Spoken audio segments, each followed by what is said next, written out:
هەرجێک بینەرمان سڵات هەنە بێ بینەرانی عزیزی شارپرس ڕاستەوخۆ لە گردی زەرگەتەی شاری سلێمانیەوە لەگەڵتانم چەند ڕۆژێکی کەم ماوە بۆ ئەنجامدانی هەڵبژاردنە پەرلەمانیەکەی عێراق لە ئێستادا لەسەر ئامادەکاری هێزولایەنە سیاسیەکان بۆ بەشداریکردن لە پرۆسەی هەڵبژاردن و بە دیاریکراوی ئامادەکاریەکانی لیستی هاوپەیمانی کوردستانی گفتوگۆ دەکەین لەگەڵ وشیار عومەر عەلی بربژێر و کاندیدی بزوتنەوەی گۆڕان لە لیستی هاوپەیمانی کوردستانی. دکتۆر سڵاو لەبێ کاتت باش. لیستی هاوپەیمانی کوردستانی کە بزوتنەوەی گۆڕان و یەکێتی نیشتمانی کوردستان پێکهێنێناوە چۆن خۆی ئامادەکرەوە بۆ هەڵبژاردنەکەی 10 ئۆکتۆبەر؟ بەڵێ دیارە من هۆشار عومەر عەلی محەممەد کاندیدی ژمارە 33 لە بازنەی 5 سلێمانی کە قەزاکانی دەربەندی خان کەلار کفری چەمچەماڵ و ناحێو گوندەکانی ئەگرێتەوە و ئەم جارەش لیست نەماوە یەکێکە لەو شتانی ئەبێ بۆ خەڵکی کوردستانی ڕوونکەینەوە دەنگ بە کاندیدەکانە درێت بە پێچوانی هەڵبژاردنەکانی پێشەوە چونکە ئەم سیستەمە سیستمی زۆرینی براوی یەکەمە و هاوپەیمانی کوردستانیشە لیست نییە لە عێراقا نزیکەی 40 هاوپەیمانی هەیە ئێمەشین لەو هاوپەیمانیانە ئێمە ئامادەکاری باشمان کردووە پێم وایە بەراورد بە پارتە سیاسەکانی دیکە چوەکو بزوتنەوەی گەڕان چوەکو هاوپەیمانی زۆر بەڕێک و پێشیش کامپینەکەین و ئەم ڕۆژ لە چەمچەماڵ کۆبوونێکی گەورەمان هەیە بەردەوامی لە کارەکانمان گشتبینیشین کە ئەنجامێکی باشمانە بێت بە تایبەتی لە گەرمیان ئێمە چاومان لەوەیە یەکەم بین. هاوپەیمانیەتی نێوان بزوتنەوەی گۆڕان و یەکێتی نیشتیمانی کوردستان چی لە دۆخی سیاسی و ئابووری کۆمەڵایەتی هەرێمی کوردستان بە دیاریکراوی و بە دیاریکراوی شاری سلێمانیە گۆڕێت؟ من پێم وایە زۆر شتە گۆڕێت پێش هەموو شتێک بە بەردەوامی بزوتنەوەی گۆڕان وەکو دژمن سیرکاوە لەلایەن لایەنەکانی ترەوە بە تایبەت لە دوای 2009 کە توانی ئەو سەرکەوتنە گەورەیە بەدەستبێنێ ئێمە بە پێچوانەوە پێمان وا بۆ لەگەڵ لایەنەکانە ململانی سیاسیەکەین بە شێوەیەکی مەدەنی دوژمنی یەکترینین دژمنەکانمان ئەوانی ترن کە ئێمە پێکەوە ئەبێ ڕۆبەڕوویان ببینەوە و پارتی سوودی لەوە زۆر بینیوە کە ئەم شەڕە بەردەوام لەنێوە ئێمە یەکێتیە هەبێ بە تایبەتی کە یەکێتی پێشتر لە دۆخێکا بوو خەڵکانێک بوون بە ئاشکرا لە پارتی نزیک بوون هەر کاتێک نزیک بوونەوە ڕێکەوتن هەبوو بێت تێشیان ناوە و پێشتری شتانە زۆر لە ئێمە درا کە ئەم ناوچەمان ناسەقام گیر کردووە ئەگەمان لە حکوومەتی هەرێم و پارتی نەماوە هەموو شتێکمان بۆ پارتی جێهێشتووە ئێمە بە ئەم هاوپەیمانیە کە پاش گفتوگویەکی زۆر بووە و ئێشتا ئێمە تۆزێک بە حەزەرەوە قساکەن چکە 10 مانگ دەرەکەوێت تا چەند نێژی نیشتیمانی کوردستان پابندە ئێمە لای خۆمانەوە پابندین چەند ئامانجێکمان پێم وایە پێکاوە یەکەم پێشە شتێک سەقامگیریەکمان دروست کرد هێمنێکمان دروست کرد پێچوانی هەڵبژاردنەکانی دیکە ئەمە پێویستە نەکتەنها بۆی کە بازار ترسیتیانە بێت چکە ئەگەر ترس هەبێت بازار جوڵی تیان نابێ و ئەوەستێ و من کاچمە شارەکان ئەچمە نووسینگەکانی خان و فرۆشتن ئەچمە پێشنگای ئۆتۆمبیل و ئانە ننی جۆرێک لە جوڵە هەیە پێچوانی هەڵبژاردنەکانی پێشوو لە هەمان کاتیشدا ئەمانوێت هاوپەیمانی کوردستان گەورەترین فراکسیۆن بێ بۆ ئەوی کە نوێنەرایەتی کورد بکات نامانوێت ئەو قۆڕخکاری لێرە هەیە بگوازرێتەوە بۆ بەغدا و ئەمە سیاسەتی بەشێک لە وڵاتانە لە هەمان کاتیشدا ئێمە ئەمانەیە لێرەش گۆڕانکاری بکەین لە حکوومەتی خۆجێی گۆڕانکاری بکەین لە گەرمیان ئێمە چەند گۆڕانکاریەکمان کردووە چونکە کە کۆمەڵ خەڵکی زۆر هەیە زیاد لە 20 ساڵە لە پێگە و پۆستان پێویستە ئەمانە بگۆڕدرێن خەڵکی نوێ بهێنرێ و گۆڕانکاری بکەین لە ڕووی ئاوەدانکردنەوە و بازار و ڕێگەوبان و پرۆژەکان و کاربا و تەندروستیەوە. هاوپەیمانیەتی نێوان بزوتنەوەی گۆڕان و یەکێتی نیشتیمانی کوردستان بە واتای کۆتایی هاتن بۆ چوونە دژبەیەکانەیە کە لە نێوان بزوتنەوەی گۆڕان و یەکێتی نیشتیمانی کوردستاندا هەبوو لە ماوەی ڕابردوودا لەسەر هەندێک پرس و بابەت من نمونەیەکەوە جەرمەوە گوندێک هەیە لە شار باشێر لە ناوخانە زۆر ناکۆک بوون بەڵام لە دەروی گوندەکە بەردێکیان داناوە هەر کاتێ لەو سنوورە چوونەتە دەرەوە زۆر یەگرتوو بوون پژگیریەشیان کردووە یاواتە شەڕەکانیان لە ناو خۆیانە ململانەکانیان لە ناو خۆیانە کردووە ئێمە هەرچیمان هەیە لە کوردستان بێگومان پارتی سیاسی جیاوازین فەلسفەی سیاسی جیاوازمان ئێمە هێزێکی مەدەنین ئێمە ئامانجمان گۆڕانکاریی ڕێشەیی سیاسی ئابووری کۆمەڵایەتی ڕۆشنبیریە پێیان وایە کە ئەم ململانەی ئێوە دوجار خەڵک لێ زەرمەند بوو جا وەڵامی ئەوەش دەیەمەوە گە ڕێگەم بێ ئەوڵامان بەڵام من پێم وایە لە دەرەوەی سنووری کوردستان و ئێمە ئەمەمان لە ڕووی عملیەوە جێبەجێ کردووە پێویستە هەڵبین لە بەغدا یەک بەرەبین چکە هیچ حەلێکی ترن نییە ئێمە 2010 گەرمەی ململانەکانی ئێمە یەشێتی بوو ئێمە 8 پەرلەمانتارمان هەبوو عەرەبی سونە لە ڕۆژی هەڵبژاردنی سەر و کۆمارە چوونە دەرەوە پابەندە بوون بە وەڵێنەکانەوە بە 8 پەرلەمانتارەکە ئێمە مام جەلال بووە بە سەر و کۆمار بە مانایەکی تر ئێمە ململانێ سیاسیەکان نابینە بەغدا کە زیان بە کورد بگەێنێ من ئەوەش بڵێم کە ئەوەی تۆ ئەڵێ کە زیانی گەیاندووە ئێمە بۆ حەلی ترمان نییە زۆر پەرلەمانتار هەبوون لەم 3-4 ساڵەیە ئەوەی کە ناشرینە بە ئێمەش و بە حکوومەتیش و حتا بە زۆر لە دامەزراوەکانی کوردستانیشان وتووە بە شێوەیەک تەعاملیان کردووە کە بەغدا ڕزگاری کەرە لە کاتێککە بەغدا نغڕۆی کەم و کوڕی و گەندەڵیە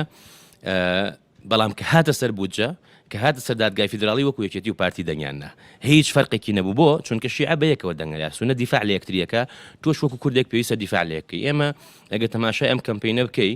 هیچ وعدێکی زلە هیچ شتێکی ئەوتۆ ناڵێن و پێچەوانەی ئەوانەی پێشوو ئەمانوێت بە ڕوئیایەکی پراگماتیکیەوە ئێمە کەمپین بکەین و بچینە بەغدا. باست لە پرسی سەرۆک کۆمار کرد.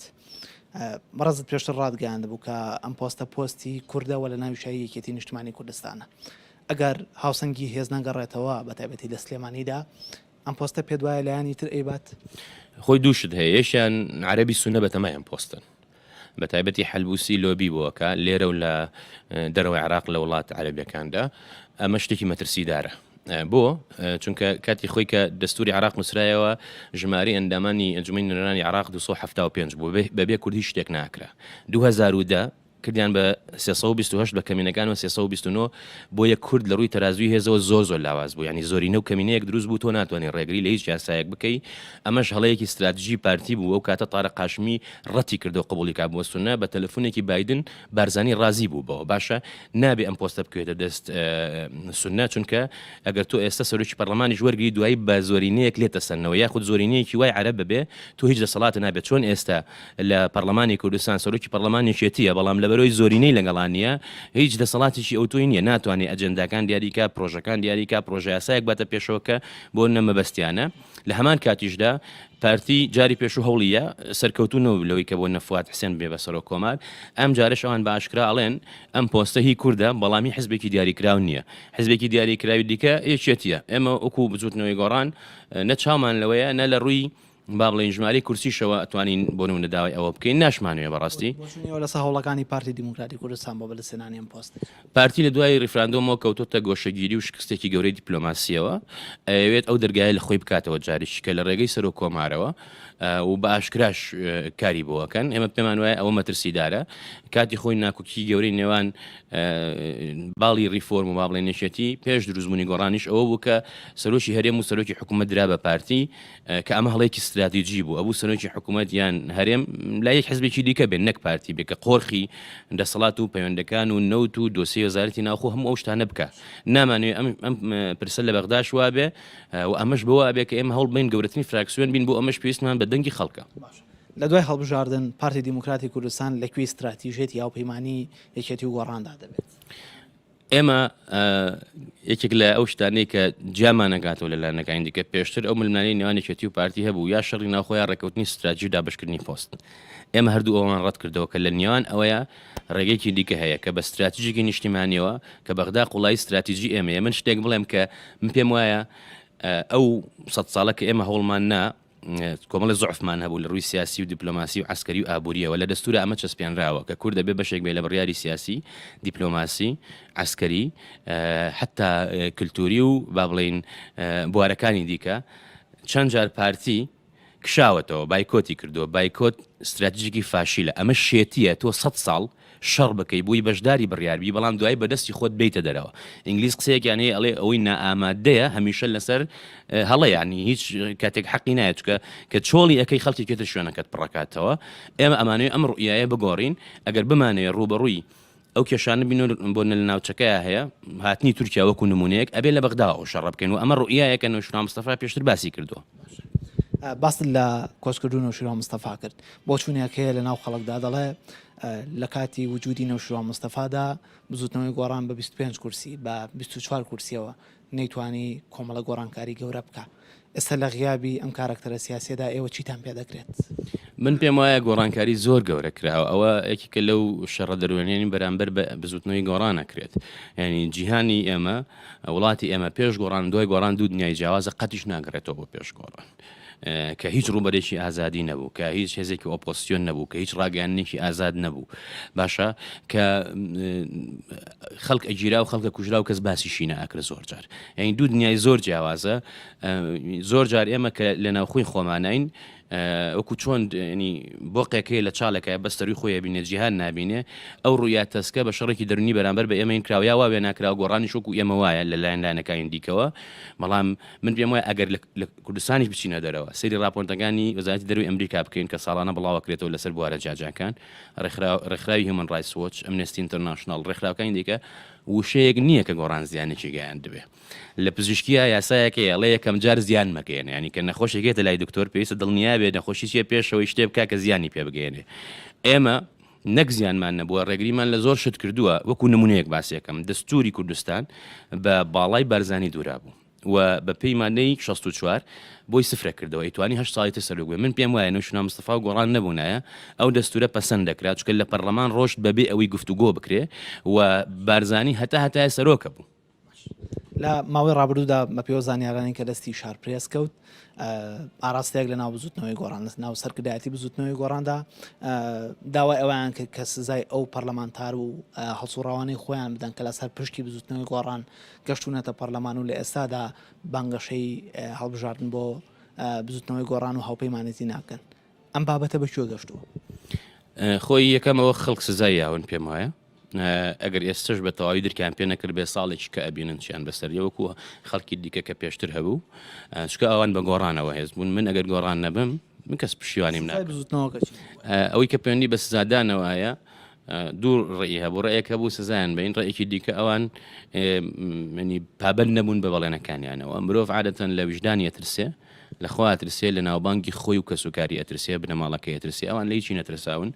من پێم وایە بێبەرین لە بەرنامەی بزوتنەوەی گۆڕان لە ڕوئیای نەوشیروان مستەفا زۆر شتی تایبەت هەیە ئێمە باسمان نەکردووە چکە نامانەوێت بۆ بە فەرمی ئەمەتان ڕانەکەیان لەبەرەوەی پێچەوانەی زۆرێک لەوان ئێمە نامانوێ هەندێک شتی تایبەت هەیە بچێتە ناو خەڵکەوە نامانوێت کەسایەتی کەس لە کەدارکەین چەند دژمان بێ بەڵام من پێم وایە خەڵکیش و خوش سزایان هەیە لێ و ڕخنەکانی ئەوان لەسەر بزوتنەوەی گۆڕان و ئەدای قیادی ئەم بزوتنەوە تا چەند واقعین هەمووی مزایدەیە خۆیان لە هەموو ڕیانەکان بوون یعنی هیچ بڕیارێک لەم بزوتنەوەیان نەدراوە ئەوانتیان نەبن ئاگادار نەبوو بێتن بەڵام هەر کاتێک ینی بەبڵ دڵیان نەبوو بێت چون ڕێی خۆیان گۆڕیوە ئازادن لەوەیە بەڵام لەگەڵ خەڵکە ڕازگۆنین ئەوان پیان وایە شەڕی خەڵکەکەن شەڕی خەڵک بەو شێوەیە ناکرێت کە تۆ بۆ خۆت شەڕکەی بە ناوی خەڵکەوە پەیوەندیەکانی نێوان هەرێم و بەغدا لە ماوەی ڕابردوودا زیاتر ئەگەر لێ وەربوویتایەتەوە زیاتر لەسەر ئەساسی حیزبی بوو ئەگە ئەم کاروانەی بزوتنەوەی گۆڕان و یەکێتی نیشتمانی کوردستان سەرکەوتن مەدەست بێنێ تا چەند هەوڵەدەن پەیوەندەکانی نێوان هەرێم و بەغدا بەدامەزراوەی بکەن خۆی ئەمە هەنگاوێکمان ناوە لە حکوومەتی هەرێمیشێکی بوو لە خاڵەکانی ڕێکوتنەکەمان پێشتر ئەو گفتوگویانە حزبەی کرد ئەم جارە حکوومەت کردی جگە لەو سێلایەنە ئێمە داوامان لە یان ئۆپۆزیسیۆنەکانیش کرد بەشدار بن خۆیان ڕەتیان کردەوە بەشدار بن کە بەیەکەوە بچینە بەغدا گفتوگۆ بکەین نەک لابەلا چکە بەغدا و لایەنەکانی بەغدا ئیستیقلالی ناوکەکانی ئێمە ئەکەن بۆی لاوازمان بکەن من پێم وایە بەدیلێکی دیکەمان نییە جگە لەوەی کە بەو ڕۆیان نیشتیمانی و پەیوەندەکانمان لەگەڵ بەغا ڕێخینەوە لە هەمووی گرنگتر هەموو حزبەکان لە ڕابردووە پەرلەمانتارەکانیان وەزیرەکانیان لە بەغدا ئێهمال کردووە کە چون گفتوگویان کردووە ئەوان لەوێن ئاگایان لە وردەکاریەکانی ڕۆژانەیە پرسیشان پێ نەکردوون ئەبێ ئەمە بگۆڕین ئەبێ ئێمە هەڵبین ئەو ئەنجومەنەی کە لە کوردستان دروستبووە فراوانی کەین بۆ عراق هەموو ئەندام پەرلەمانی هەموو حزبەکانی تیاوێ بەرپرسە حکوومیەکانی تیاوێ بە ڕوئیایەکی هاوبەشەوە کار بکەین دەتان وایە هاوسەنگی هێز جارێکی تر لە هەرێمی کوردستان دەگەڕێتەوە و چ گرنگتێک هەیە بۆ ئەوەی کە جارێکی تر هاوڵاتیانی هەرێمی کوردستان و بە دیاریکراوی هاوڵاتیانی سلێمانی باجی ململانەکان نەدەن لە نێوان بزوتنەوەی گۆڕان و یەکێتی نیشتمانی کوردستان و ئەحزابەکانی تردا ئێمە لە چاوی هەموو دنیاە ئەمریکا ئەوروپا هەموو دنیا ئێمە هێزێکین وەکو چارەسەر قەت بکو سەرچاوی کێشە سیر ناکرێن چکە هێزێکی مەدەنی بێچەکی ئەوەن کە پشتمان بە خەڵکو خوا بەستووە ئەنی پشتمان بە هێزێکی دەرەوە نەبەستووە پشتمان بە هێز و بە پارە و بە